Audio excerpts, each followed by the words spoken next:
Kolkata night Riders বনাম sunrise হায়দ্রাবাদের ম্যাচের আগে ইডেনের পিচ নিয়ে উঠে এসেছে বড় আপডেট।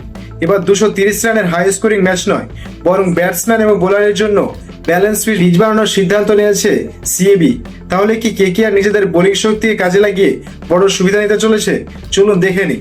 তবে তার আগে কেকেআর দলকে মন থেকে ভালোবেসে থাকলে অবশ্যই ভিডিওতে লাইক করে কমেন্টে আমি কেকেআর লিখে দিবেন।